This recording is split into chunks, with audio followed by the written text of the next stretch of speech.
Welcome back for the final game of the day, Invictus Gaming versus Phong Vu Buffalo.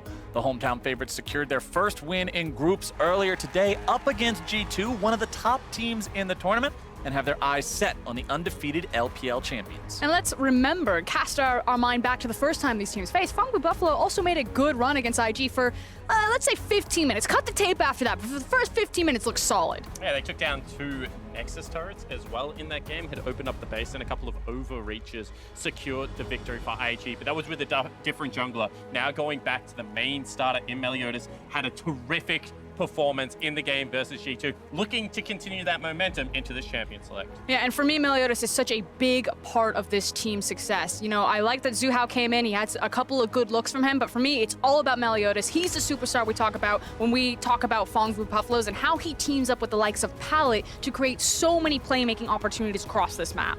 All right, let's check in on what bans are looking like now that we're done with the first 6. Rek'Sai, Galio, Irelia banned out by IG. Phong Vu Buffalo going to take out the Tahm Kench, the Akali, and the Jace, as everybody's favorite first priority pick in the Ryze is unsurprisingly locked in. Yeah, you have to pick your poison.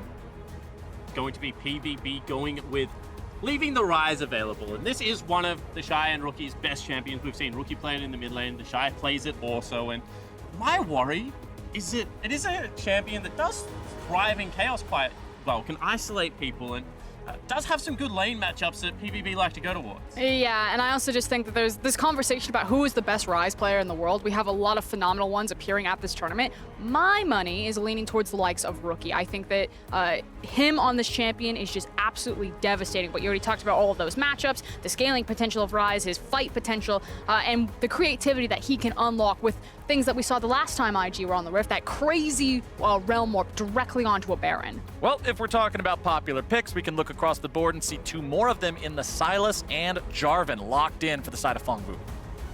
And it's going to be coupled with even more teamfight coming out of Invictus Gaming as Xayah Rakan gets picked up here. Obviously have to remember Baolan's Rakan performance at Worlds. Seems that IG are just making their way through the skins right now and making sure that they can play as many as possible for us. And I'm going to pose this question just softly here. Okay. We've seen Rookie Syndra, we've seen JackeyLove's Draven, we've now seen Ning's Kayn, and now you're going to see Baolan's Rakan. Do we get TheShy's Riven?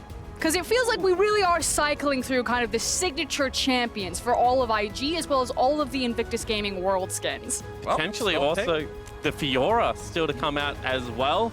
As this series progresses, such a great champion for TheShy. I think it also doesn't have the worst matchup into the Sylas if that is going to be run top lane. There's a lot of CC to be avoided here.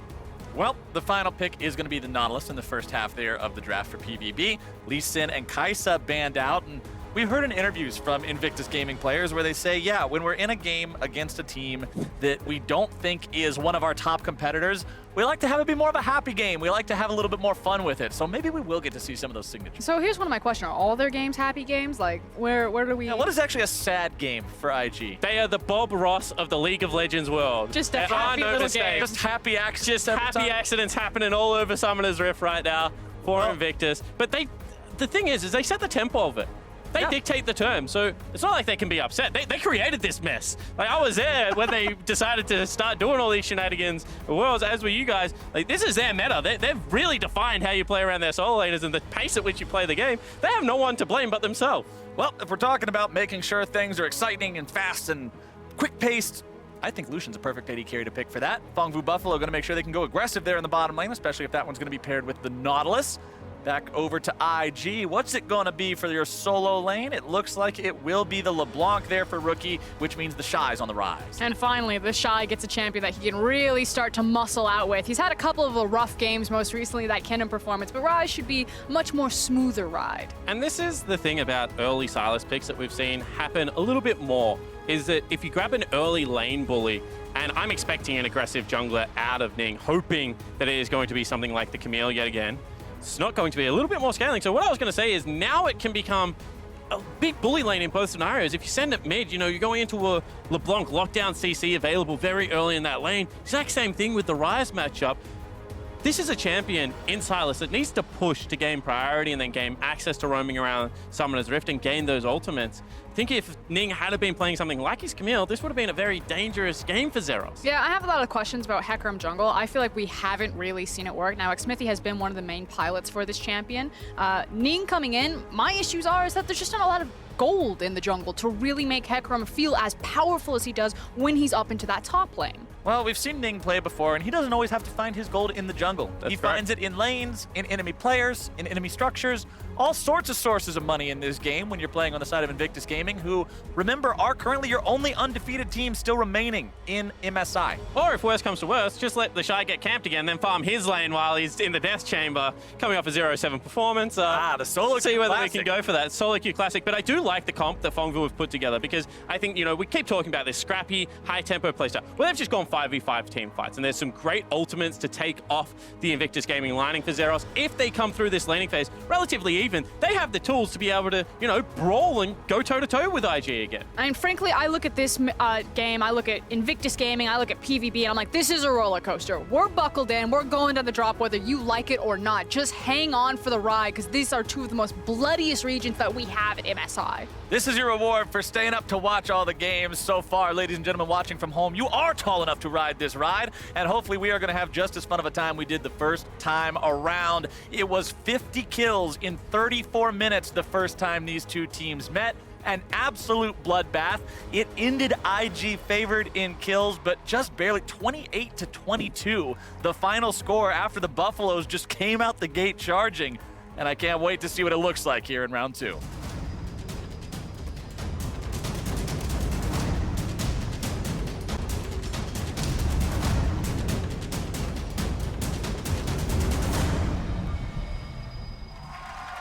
It's the last one of the day here for day 3 of MSI 2019. A rematch between Invictus Gaming and Phong Vu Buffalo. We'll see if maybe the Buffaloes can be the kryptonite for this second of the top 2 teams they've played here today, or if IG is going to continue this win streak. And you just brought it up, Flowers. Some very impressive numbers when we're talking about the bloodiness, how fight-heavy these games were the first time these two teams match. But I look over at the likes of Invictus Gaming, and unless that starts in the lane phase, you know, when you do have a jungler like Hecarim, you tend to play the early game a bit slower. So I am looking at Meliodas on one of his signature picks of that Jarvan on a composition that has a lot of CC and a lot of different lanes to lead the charge in this early game. Because what we've seen when Phong Vu is at their most successful is the ability for Meliodas to have early impact and then start to escort Naul around. And Naul on a champion like Lissandra can have great side lane impacts. They're also running 2 teleports to just the 1 of IG. So if these fights start breaking out, you have to be very aware of the numbers that can join, particularly in the bottom lane. And you know, as we're waiting for the minions to collide here into the lanes, I do want to bring up something interesting about the last 2 times these teams played against each other, because we were talking about Bob Ross right before this game started, and Bob Ross likes to pick landscapes, mountain ranges, we see a lot of, and gold graphs throughout MSI 2019 have looked very similar to red or blue mountain ranges, as it just starts off and continually trends in one direction as one team gets a lead and holds tight. But IG versus PVB was one that was all over the place. It looked more like a cardiograph, back and forth as each team seized control at different points. And that's what I'm hoping we get here again, as Meliodas has made his way towards that top side very early. I have to say, Flowers, your ability to take Bob Ross into cardiographs was just amazing. Hell I don't even know how you pull off that sync. I'll take that. But bottom side, it's going to be BigKoro and Pallet trying to take control of the lane here early on. The Lucian, the Nautilus, 2 very aggressive, high-damage champions. But you are going up against 2 of the only champions in League of Legends literally designed to play together. So we'll have to be careful about that one. It's also double cleanse come out, so a lot of respect being shown from both Rookie and JackeyLove to recognize that you're against a Lissandra and you're also against a Nautilus. And in tandem with the Jarvan, we talk about a lot of those CC that Meliodas has to play around in his lanes. He needs to make sure that he's also playing around that defensive cooldown. You can see right now, Pallet's trying to repel the potential invade from Ning. But this priority that Rookie has been able to gain over the nerfed Lissandra is allowing the split map scenario, because you can see bottom lane was pushing in. Hold that thought, however, because they might be looking for a turret dive. Oh, baby, this could be the dive onto the Shy. There comes your chain CC, juggled around, beaten down, and that is how you do it. Phong Vu Buffalo, first blood in 3 minutes. And it just gives different life into PvP when Meliodas is there. The fact that he's giving attention finally to Xayah, who for a majority of this tournament has just been left on an island, has just been ignored. And on the other side of that coin, TheShy is really getting a camp today. Yeah, he certainly is, and this is just very nice layering of CC. I don't know whether the flash was necessary to secure the knock-up, but TheShy also expended his, so 1-for-1 trade on the summoner spells, has to teleport back, and now the second gank can be even more crucial. Bottom side, we'll see if Pallet maybe wants to go after something here. You can see him step into the side of the minion wave just in case he could get an angle there for the dredge line, but Baolan and JackeyLove not in a spot where they're too worried about it. Everybody's topped off on HP down here, so no real chances of a full-on all-in just yet. And it's that split map that Spawn was referencing prior. The fact that Rookie got the priority in the mid lane means that JackeyLove and Baolan can play hyper-aggressive like this, that even if the Dread lane does connect with them, they know that the likeliness of the jungler coming down and attacking them is very low. Especially after he's just dove your top laner. And you have the jungler on your side of the map in the bottom side. So, yeah, absolutely. I really like the way that IG tried to attack, but at the end of the day, still the kill advantage going over to Phong Vu. And this is where summoner spells start helping you out, because if you're a Rookie right now, you have to run cleanse. You're going into, you know, the CC of Naul as well as the knockup from the Jarvan. If you don't have it available, you're sitting duck as soon as level 6 hits. So Naul's been able to get 2 recalls. He was getting smashed in lane. He comes back the first time with a teleport, pushes it in again, goes back the next time, gets himself some boost. Now if he's unlocked, has the ability to traverse the map. And as you mentioned, the cleanses in combination with the CC. Hold on a second. We might have something else coming through here in just a moment. TheShy trying to get himself away from this one. Will not die a second time. Returns some damage onto Meliodas there, but Phong Vu Buffalo is not willing to give TheShy a breather. Yeah, didn't have the flash that time around to make sure that he hit the CC, so they don't find the flag and drag, which means that TheShy just walks that one off, but it feels like Meliodas is not going to leave. And this is what Ning does very well. You can see that Ning now finally makes his way towards the top lane. He wants to start repelling some of these ganks because the wave is pushing in. They go again. All right, it's 2 versus 2 this time. Numbers are at least going to be fair. Xayah's now the target. TheShy turning on some damage. Ning is in there. He's wheeling that scythe around, and this is Conqueror Hecarim trampled underneath the hooves of Ning, and he'll collect a couple for the side of IG. And this is not the first camp TheShy has seen. Ning bails him out of trouble. They have the minion wave. They have the summoner spell advantages. Once PVB commit, they just go all in. And again, this is a champion that is very gold hungry in the Hecarim. I'll hold it bot lane. Oh, it's a 2 versus 2 between Jackie and BigKoro. Who's going to be taken down first? Pallet very low here now as well. Baolan, the only member with plenty of HP remaining. Yeah, the gentleman's agreement was off. We knew where all the junglers were. We knew that there was going to be no gank, so they're going to test their luck, see how the trade was going to go. But kind of back to Ning. Gold hungry jungler. Now look at him. He's springboarded ahead. He's feeling very happy on that Hecarim. Let's see if Meliodas can get himself involved anywhere else. Bottom side, I don't think Jackie and Baolan are feeling like extending themselves any further. Meliodas just going into the bottom side of the river there as we take another look at what happened in this 2v2. And Xayah goes very early into this gank, not able to lay a CC, which means TheShy walks off the initial measure, and then Ning with full health, you know, the red smite and the ghost available, just able to continue to out DPS. Yeah, I really wanted to get another look at that one. Super cool, the interaction of using the charge there to knock Jarvan out of his flag and drag. Everything beats Jarvan's flag and drag at this state. It pretty much just gets bonked by anything else in League of Legends. If he tries to throw the flag and pull himself to it in the middle of a slightly stiff breeze, he just falls over in his butt. So I'm not really sure how you're going to fight that one. And it was especially nice, too, for the Hecarim. Because he got that charge off on the Jarvan a couple of seconds before the main fight started, it meant Conqueror was primed and ready to go. And that's why you saw health bars just get reduced to rubble. And also, just a small interaction. It's actually Jarvan's body that knocks you up. If his body doesn't hit you, then you don't register the knockup. So whilst it looked like it was going to complete towards TheShy, if Jarvan doesn't pass through the particle, no CC registers. At times, even damage will go through, but the CC won't be there. So just a small thing to watch for. But Meliodas certainly aggressive in that gank and has still been active on Summoner's Rift. And that's what I like to see from the Buffaloes. Be aggressive. Don't sit back and wait for IG to play their game and scale up. Frosk, it was you who was talking about this the other day when we casted some games on the first day of group stage here, saying you don't beat IG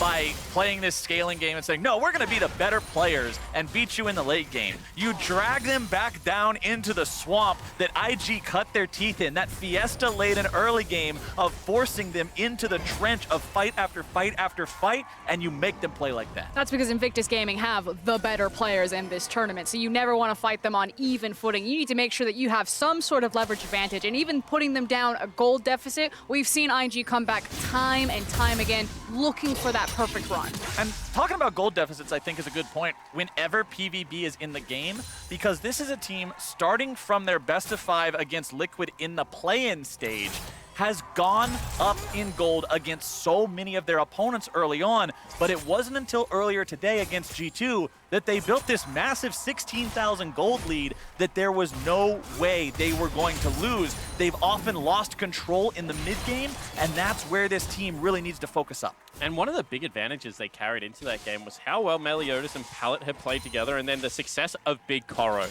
Then Zeros started to get involved as the game progressed on something like the Akali. Ning popped his sweeper as he was walking over this ward right at the edge of the vision of the turret here. You can see a couple of pings coming out from the side of PVB on that. They're saying, okay, there was a ward back there. We're not going to go back and kill it, but he knows you're here, and that means Ning goes back. Because once again, Ning's only trying to allow the Shy to push in. One of the things is if you can't get a wave into the turret, as we saw Zeros struggling to do before, you start to lose CS. So ensuring that the wave crashes is going to push back in Ning's favor. However, Pallet and Baolan make eye contact. Because there could be a fight down here, Meliodas is making sure he's as close as he can be to the bottom lane while still trying to clear out this Ocean Drake. Remember, Ocean's more valuable the earlier on into laning phase you can get it. Helps out a lot with that sustain.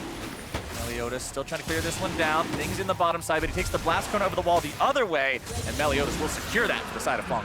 And it feels like a very tense situation because you look across the board and everyone has their key ultimates. They're all level 6. But the thing that I want to point out is the teleport. One is being used by Zeros top lane right now, but Naul still has his. Here we go. There's your initiation coming out from Baolan as Ning comes in and just runs over BigKoro. They're looking to make it even another one instead. It'll be a 1-for-1 as Pallet makes sure he seals Ning's fate. And Pallet, you absolute god, able to turn that one back. So PVB at least get the return kill, but it was a great gank. You know, the buffering of the Hecarim ultimate, unstoppable in that leads to such an early kill. The setup is nice. They're contesting awards. You can see that Phong want to posture, double knocker. And this is what I was talking about, buffering there. However, because he just continues so far forward, the ultimate doesn't actually catch up. TheShy has just killed Zeros. And wait, he's got all his health. That's not a fight, that's a beatdown. He just found him and just started hitting on him. Okay, well, we're gonna see how that one happened, but that wasn't close at all. I can tell you that just by looking at the health bars afterwards. Mid lane Meliodas coming in. LeBlanc's not exactly an easy champion to gank, so that's not gonna do anything. But yeah, I really want to take another look at what happened there top side as Ning and Rookie look for Meliodas. It's just IG things. You learn to accept it. Yeah, just go with it, huh? All right, we're just gonna roll with it. TheShy is being TheShy, as we would expect to see. All right, here we go. Okay, so he runs at him, starts hitting him, has the ultimate kidnapped there, but will actually be taken out of it. Well, that was about what we expected it to be, as Rookie's now going to be in some trouble here in the mid lane, trying to get himself away. BigKoro coming in with the calling. Finds himself the first kill. Let's see if he can make it two. I don't think so. Baolan is able to get himself out of that one. He's still heading for the hills. Zeros over the wall. Not going to find the chains, but he will find the damage, at least for now, but it's not quite enough. Goes for the flash, but the Rune Prison is down, and Zeros will not get his man. Frustration from the top laner of Phong, and you can see TheShy still staunching him away from the lane. That means that Baolan will live. But in saying that, Rift Herald's still going to go across to the Buffalo. Yeah, this is a creative look from the PVB. They know that they're getting slammed to that bot lane. Not only did they just die, but again, like Spawn was talking about, they're trying to cheat some of the tempo, some of the advantage back for themselves. Look at the CS discrepancy between Xayah and Lucian right now. It is not going well, but instead of running back bottom and just continue to get beaten on, they immediately pull the trigger on the numbers advantage to grab the Herald. Very nice swap into the bottom lane from Naul as well. Looked like JackeyLove was going to be able to take the turret outright. That meant that the reset would have been very quickly. Take another look at this fight in the mid lane. This is Naul finally getting Rookie tied up. Rookie not wanting to burn crucial summoner spells. Gets caught in all of the CC and eventually will fall down. Good flash away there from Baolan to make sure he doesn't die. And here you can see Zeros just come oh so close. The fact that Baolan's able to just weasel his way out of this one on a sliver of health, and as Spawn was talking about, the frustration from Xayah to burn his flash trying to find something, I feel like that's probably going to be punished pretty soon. Yeah, I think that might be the case, especially given how strong TheShy currently is in the mid lane. We keep talking about the advantages, the skill checks, you know, up 20 CS, was able to push in that lane. It looked rough to begin with. But IG just continue to check you at every stage of the game and accrue these advantages. Pallet will clear out the control ward here as he stares down Baolan and says, what are you going to do about it? Pallet knows he has backup nearby, so even if there was somebody coming there from IG, they would be ready for the fight, which continues clearing out CS here in the mid lane as Xayah just hovers. He's like, all right, I'm getting the crap beat out of me in the top lane. I have to go somewhere else. Let's just hover my Lissandra, see if there's something to do. Fortunately, not gonna be the case. It doesn't look good anywhere for PVB except for Naul, which is what I want. I need them to unlock Naul from this lane, get him away from Rookie, and with this team. Xayah's behind enemy line. Xayah's coming in for the flank here. Let's see if they can find the lockdown they need. Shy gonna be taken low, but not taken down just yet. Culling coming out. Rookie looking to get himself away. He will be taken down. That's one for the side of Phong Vu Buffalo. Seeing if maybe they can find something else off of this one. Turret plating is still up, only for another 20 seconds. Rift Herald's gonna be summoned. That is perfect timing for Shelly. She will charge into this turret just in time to get 320 extra gold's worth of plates. Give me the fine China on that one, as IG is now in some trouble. There comes your Cataclysm. Meliodas gonna be tanking up the turret on that one. One more shot should take him down. BigKoro keeping him alive with the heal, as Shelly will continue putting the auto attacks into the tier 1 turret, looking to take that one out, and Phong Vu Buffalo will tie up that objective count. They'll also grab themselves a free kill on TheShy and get another Rift Herald charge into the mid lane. Meanwhile, top lane, JackeyLove has not moved. He takes the turret completely down, but that was so many resources expended. It looked like IG should have backed away, but the stubbornness persists, and they're not able to get away. It just feels like PvP like waved the white flag. Like, we are done with the lane phase. We are going directly to 5v5. And again, I love these looks that they're giving us in this early game of just trying to push the pace of this game. Make sure that they are constantly fighting with the numbers advantage. And not going to see the resulting turret dive. I was going to say, so that initial kill is fine because they commit so many people to come up to that blue buff and try and challenge. You get away with only one death, not really all that much expended. But then to try and defend the mid lane turret, whilst Rift Herald is being channeled, whilst your your AD carry is not moving from top lane, does seem to be this, you know, kill-hungry IG not fighting on the right foot that we've seen, and this is why teams are able to generate a lead against them. And despite the fact that Phong Vu was able to find that success there, IG is striking back now. Xayah once again in some trouble. There comes Ning. Rookie looking to make sure he gets some money for it there too. IG still has themselves a 2,500 gold lead because of the massive plate difference you can see on your screen right now, as well as the farm leads in the top lane, in the jungle, and especially bottom side where Jackie's up 30 over BigKoro. But the question is always going to be, you know, how much is this Invictus Gaming having a happy game or playing with their food? Or are there legitimate holes in their early game that you can contest and abuse? It feels like rule number one, if you start a fight, Invictus Gaming are also going to fight you. It doesn't matter what any of the circumstance is, but because their players are so gifted and so talented, it often works out for them. But I'm just curious, as we move further into this tournament, when does that run out? Because this isn't a team that has been uncontested domestically for the last year. They didn't even come into the Worlds as the favorite. JackeyLove.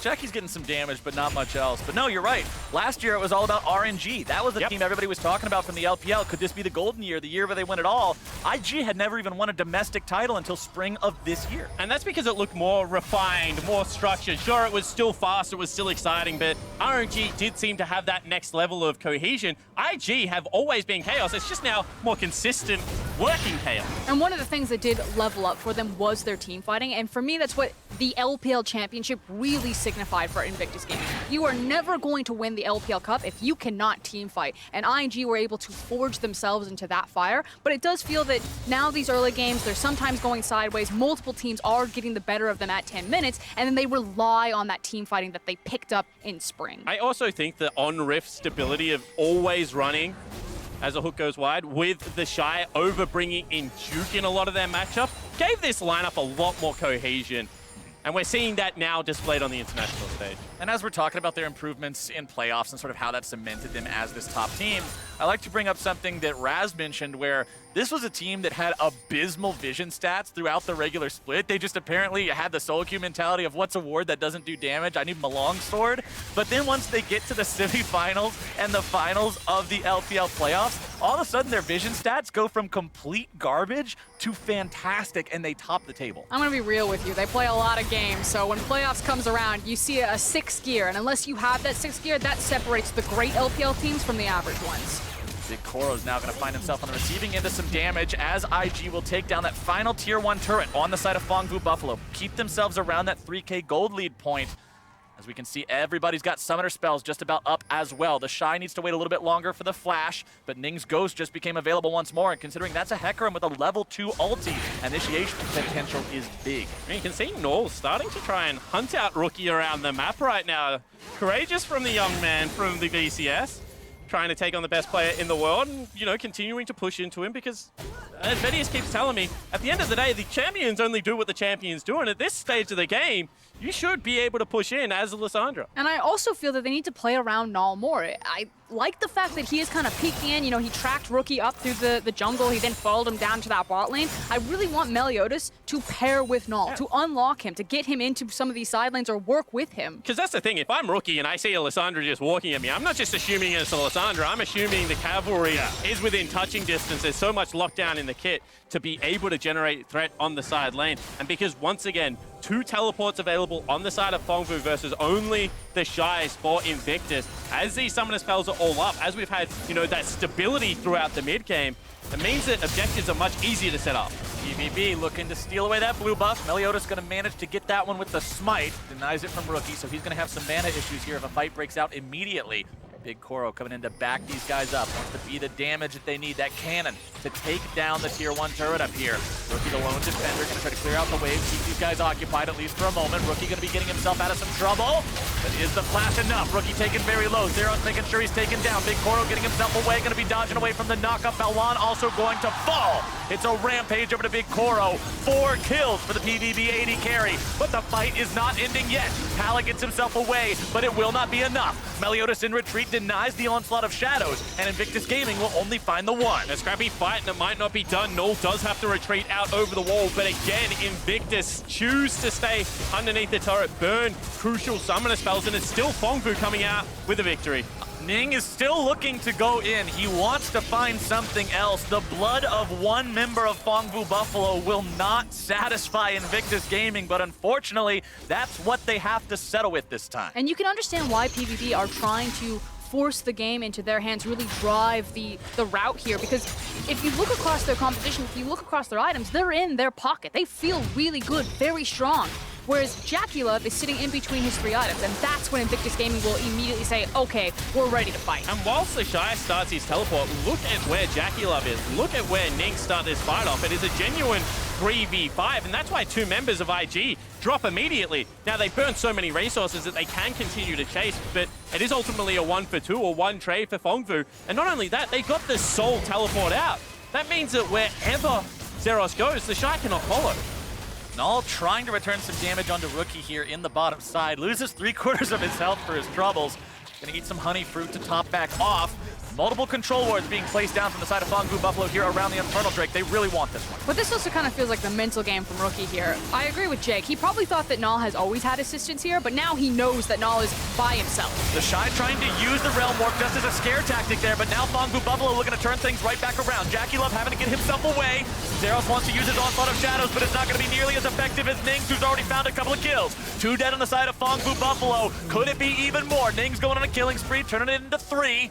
Meliodas trying to get himself away, but gallop, here comes the cavalry! Meliodas in some trouble, gets himself out with a combo, and he'll barely limp out of this one. And PVB, it looked like it was your early game initially, but you are still playing in Invictus Gaming's world right there. And it doesn't matter that JackeyLove is in between items. It doesn't matter that Lucian's sitting right in his 2-item power spike. They just decimate in team fights. And even though they lost Infernal, a 5,000 gold lead they now command thanks to the turrets they're getting after the fact. It's going to be even more if Ning and Rookie are able to get this one here in the bottom side. You can see Meliodas rotating over to stop them on that one, wants to prevent it, but Naul will fall to JackeyLove in the mid lane. The tier 2 goes down bottom side. Rookie jumps over the wall, easy there with the distortion. And Invictus Gaming regroup. And looking more like a traditional Phong Vu Buffalo game. The early punches, the ability to go with the best teams in the world, but the consistency still just not there. You can see that just little micro interactions going askew. In the last fight, it was Zeros ulting into a wall. This is what I want to look for. So Rookie on the flank, they're attacking from multiple directions. Zeros teleports in, wants to be able to join the main body of the fight, but does not ult far enough, ultimately hits nobody. And that means that his team's just left without him. The team fight already over, Ning just commanding so much presence in the rest of the skirmish, and Phong Vu fall apart. It's very easy to tell which one of those Hecarim ults came from a Hecarim and which one came from a Sylas. As Ning's once again starting off a fight, able to take down the enemy support, now going to be in some trouble. Caught up in the Cataclysm, but still kept alive. That's what Spirit of Dread and Conqueror can do. That horse is keeping himself alive for now. Rookie's going on a rampage, and Phong Vu Buffalo lose too. He just looked like a ping pong ball in there. He was like zipping around the Cataclysm. I thought for sure Ning was never going to see the light of day. Nope, that's how much healing you can get from this champion. That's one of the reasons why he is so strong right now. Damage build Hecarim is not quite as squishy as he seems unless you kill him instantly. Naul gets himself away with a claw. BigKoro in some trouble here. Chains are going to connect. Baolan coming in from the side, looking to find the knockup. There he goes, up into the air, and there he goes, back into the ground. Unstoppable for the IG mid lane. Great prediction there out of Baolan as well. You can see that this is starting to really enter IG territory. They're comfortable with the pace of the game, and every single time just eking out advantages now. And at this point, they are now comfortable with all of their items. The fact that JackeyLove's completed the Infinity Edge, they're going for the fight. They want to end it. Oh, Pallet, that's not where he wants to be. JackeyLove will find yet another kill. Baron is on the table. Invictus Gaming is all around the pit, and things are quickly becoming impossible for PVB. And this is the evolution of the LPL game. In years previous, this would have been hit the Baron, started as quickly as possible, force them to come with it. This time it's shut out vision, bait it, get the secondary pick, force them away, ensure it is uncontested and close this game out cleanly. Whilst IG aren't showing the full arsenal in their playbook, when they turn it on, still checking off the right boxes. As we take another look at how all of this one started, it is Ning leading the charge classically on the horse. He is a very fed Hecarim, I believe also has some armor to his name, which is partly why he can't be taken down so quickly. And then you called it, Flowers, the fact that he just gets so much back. Conquer is a silly route. It just looks ridiculous to see him sprinting around that circle. Sprinting and rapidly spinning the stick. Every half second or so, it's another spin, another heal. This champion is able to keep himself alive through that, and that means 5-1-5 for the jungler, sitting pretty, up 30 CS over his opponent, taking over this game. His team 10K ahead, and his mid laner on the hunt for the enemy ADC. Damage coming. All right. Sure. You respect it, but you hate to see it happen. Lucian turns around, guns blazing. That's like Indiana Jones. That was exactly Indiana Jones, actually. He tried so hard to make that look stylish, and instead he just got completely taken out. Let's see what Invictus Gaming are going to do now with the man advantage for the next 15 seconds. Looks like they're kicking in the front door to the Phong Vu Buffalo base. Inhibitor number 1. See you later. Inhibitor number 2 will likely come under fire here soon as both side lanes are under pressure. TheShy in a 1 versus 3. He's pretty far ahead, but I don't think he's far enough ahead to do a whole lot here. Gets out with the Realm Warp. He tried. Gave it the good old college try. Not quite where he wanted it to be, but now the backup is here. Ning's coming in trying to finish off Zeros. Won't quite be able to find him though, but Zeros says, no, you tried really hard for that. I'm going to give it over to you. And Ning will not be able to find any more. However, now it's the rest of IG. JackeyLove pulls back the feathers. He's going on a killing spree. Baolan's down to about 100 HP. Meliodas going to be taken down. Baolan will fall, but it means Jackie's going to get yet another. It's an ace over the side of Invictus Gaming thanks to the mid laner. And now they're just pushing down mid. It should just be the game. You can see 2 members of IG still left up and available, but no creeps just yet. 12 seconds on BigKoro. See where they can end it. I always hate when you have this Baroned up cannon minion and he's the only thing there. You just want to push him. Say, get in there. I need you to tank this. Go take the backdoor protection off, but BigKoro's Gonna up. happen this time. BigKoro coming in. Maybe he can defend this. Is this the hero play? The culling comes out. BigKoro is going right back into the fountain one way or another. Invictus Gaming need a couple more auto attacks, and they will remain undefeated today. They'll put an extra kill in their pocket, and they'll take down Phong Buffalo. Now, BigKoro did run back to the fountain, but this time around it was on his own terms. Yeah, Rookie exactly. didn't get the last laugh. He's leaving how he wanted to in that last fight, but ultimately, it's Invictus Gaming walking away with that perfect record still intact, still looking like the best team in the tournament, and still having fun in a lot of their games. Another very happy game for the Invictus Gaming lineup. In saying that, I do want to give credit to Phong Buffalo. Again, another good early game. I like the change of the junglers. Meliodas has come back in to this lineup refreshed and had a very impressive early game still in this tournament. And this now makes that battle for fourth so contested. Yep. Not necessarily in PvB trying to punch their way into it, although you never know, anything could happen. But for TL and for Flash Wolves, PvB are in a situation where they might not exit into the knockout stage, but they can definitely be the team that determines who does. You must have consistency. You cannot overlook this team. I mean, if Flash Wolves or Team Liquid drops a game to Phong Buffalo, which could very easily happen, that throws a wrench in the plans. All of a sudden, now you've got to take a win off of one of the big three instead. That becomes very difficult. It'll be a very fun next couple of days to see once this gets rolling. We do only have 2 more days of play after this. Remember, MSI group stage is only 5 days long.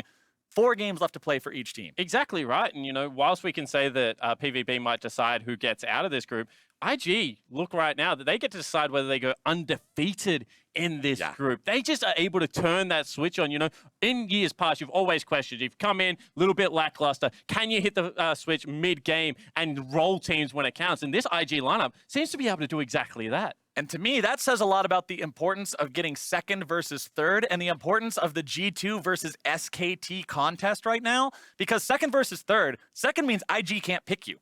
You don't have to ever play them until the finals.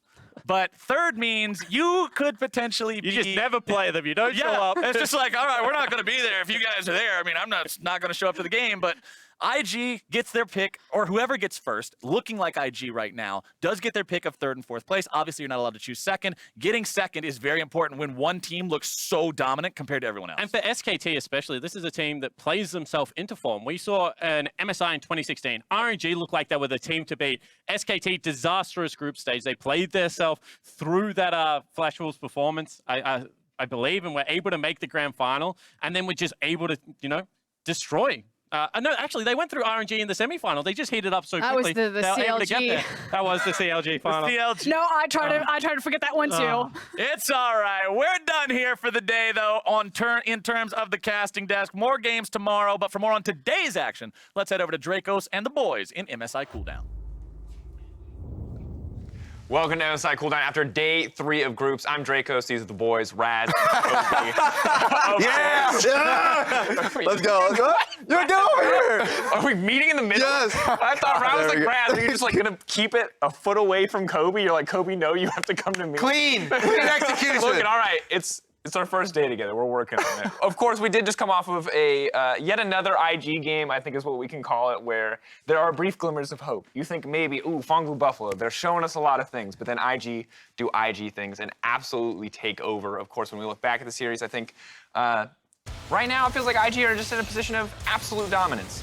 It's real fun to track this team because it always really stems in the 2v2 on the top side of the map. This time around, counter gank comes through from Ning, is able to just, I suppose, clop all over them. Like Clop? Yeah, it works. That's a good adjective. I mean, overall, I just enjoy watching this team play. Consistently, Ning always hovers towards the top side of the map. He has the highest jungle proximity of, in the tournament, I suppose, in the top lane. So he understands TheShy is the one you want to get ahead. And I like how, they're fully embracing it. They talk about themselves how they try and have these happy games. And Ning in his interview was talking about, I'll pick the Kane. I'll pick, Hecarim, all these types of champions to spice it up a little. I do think he was kind of underselling himself when he went as far as saying that the team would win even with a dog in his place, because he's actually been such an incredible jungler for them. You talk about him on the top side. This game, he absolutely dominated on the Hecarim. I've always had those questions, like, since he joined Invictus Gaming, of how much of an impact does he have when he's literally, like, adjacent to the best solo laners in the world. And his consistency of being able to have the pressure, to be able to aid them. Once they have these advantages, they are the fastest team in the LPL, certainly in the tournament after what happened last night. Yeah, hard to contest that one. There we go. And a lot of it is based off of his willingness to be able to pick up fights when they're able to keep rolling. Well, regardless of his overall level, he will be the MasterCard player of the game. I think no surprises. He had huge kill participation, was a part of everything that was happening on the map. And now it leads us to this question. With Ning stepping up, you got JackeyLove performing well, the only other question mark I've ever had for this roster. Is IG the most dominant team that we have ever seen internationally? Look, me and Dash have made it fairly clear. Like, I personally think this is the first time we'll ever see a 10-0 tournament, in the sense that Invictus Gaming have come up and shown so strong. They themselves are their own worst enemies for them. Like they come into the Phong Buffalo game. I'm not talking about this one because Meliodas played very well. I'm going to give him that respect. That's why they're competing in this game. But the first time around, and then the Flash Rolls game, the happy games we're referring to, they themselves are not taking this as seriously when they're going up against like the teams that are expected to drop out of groups, so they can drop it.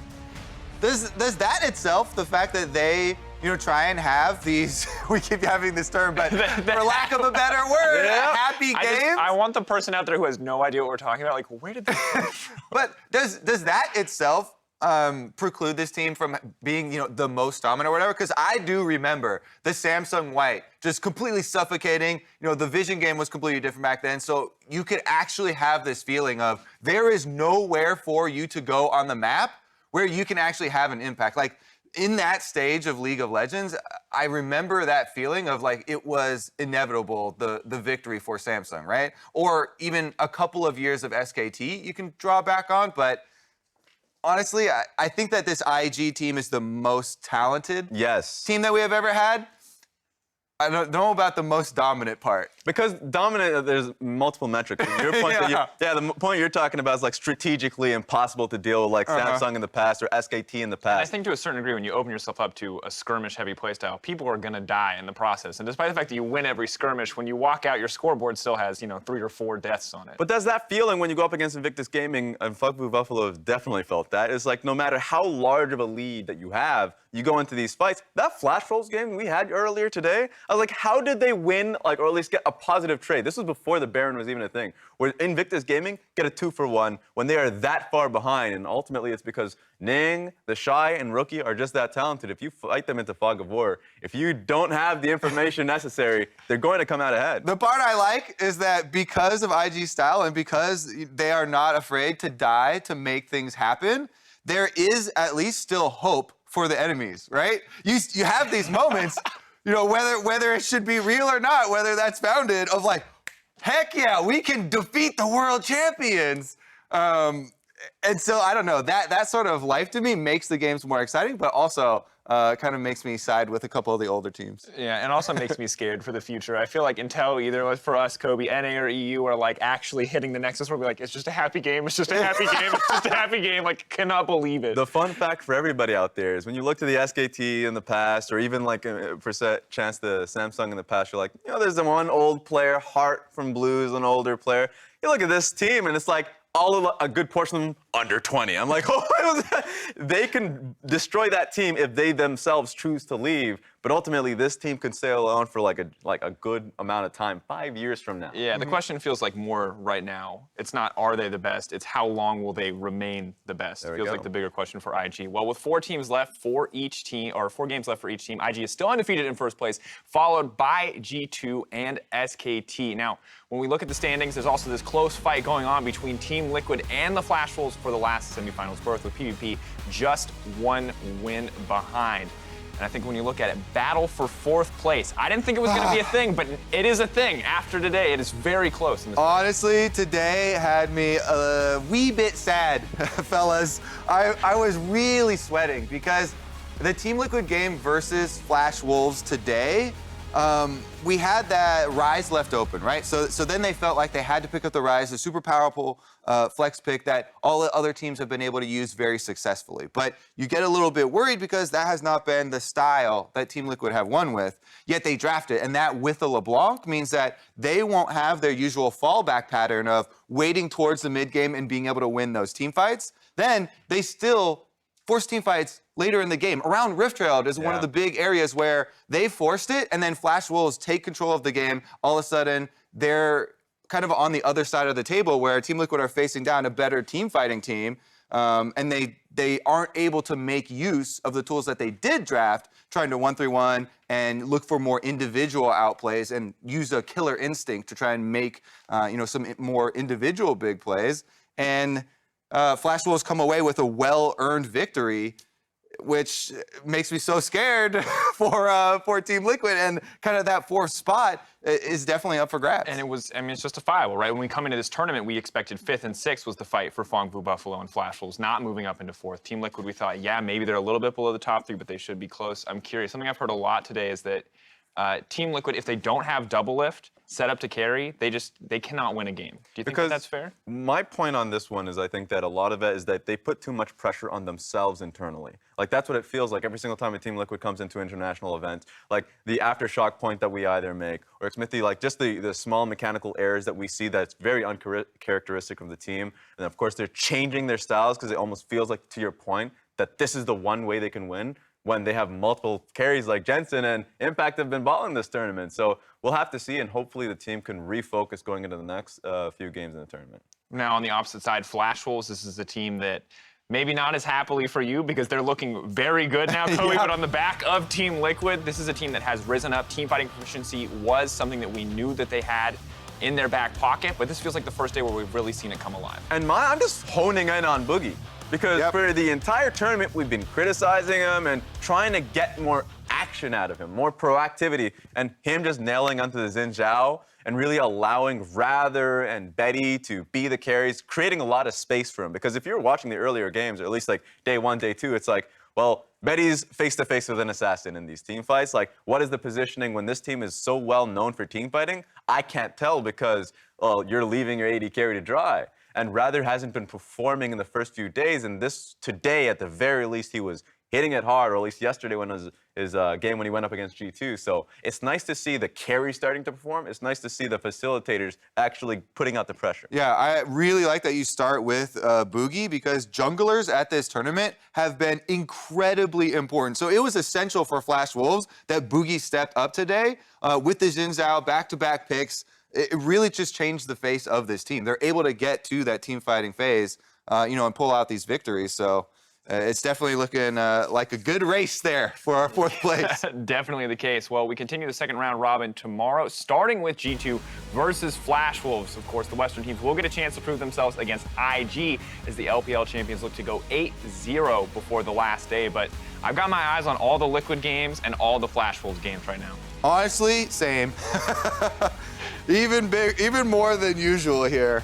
Like, it's just, I'm on the edge of my seat because I was really holding on a lot of hope until the games today, and this is the first day that really kind of shook me. What do you think it was about today, Kobe? Before we sign off for the evening, what do you think it was about? Because I want to hear this, right? Because I think you have been the diehard. You've never doubted them, and this is the first time I've ever heard you really doubt. I feel like an NA team. Yeah, I mean, it was definitely the way that they lost, where them drafting into this style. I was like, okay, you know what? They must have practiced this, and they're looking at executing around the strong champions that they have drafted, and then for them not to be able to do that, and them as soon as they start, honestly, that Rift Rail, when they started that up. And Flash Wolves had all teleports ready, and they join, and then they fight the 5-on-5 at this like early stage where they have the possibility of using some of the best split pushers in the game and going for picks. It definitely worried me. It hurt. All right. Well, thank you for the very personal insight there. Well, thank you, Kobe. Thank you, Raz. So for myself, the casters, and the entire broadcast crew, thank you for watching. We'll see you tomorrow for more of MSI 2019. Good night.